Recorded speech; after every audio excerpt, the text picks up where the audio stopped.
Commissioner of Agriculture and Commerce Andy Gibson is leaving no doubt where he stands on the medical marijuana legislation. Legislative leaders reached an agreement announced last week. And as 12 News Tal Tal reports, he's taking the opportunity now to get his side out. Tal?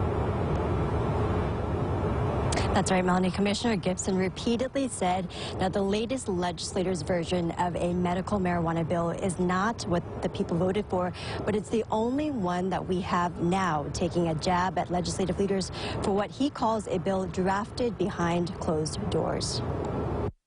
Commissioner of Agriculture and Commerce Andy Gibson is fired up at the start of the week when talking about the latest medical marijuana bill. Just as many problems in other areas of this bill as there were with that initiative. And part of the reason why this whole press conference could have been avoided. Bringing to light several concerns. Who is going to operate this expansive program? Who's going to pay for it?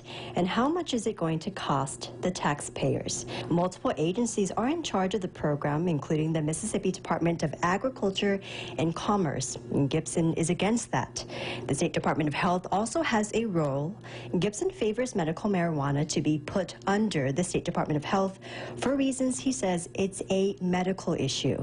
It's a drug issue. It's a prescription issue. It's a patient issue. State Representative Michael Evans represents the 45th District, a farmer himself.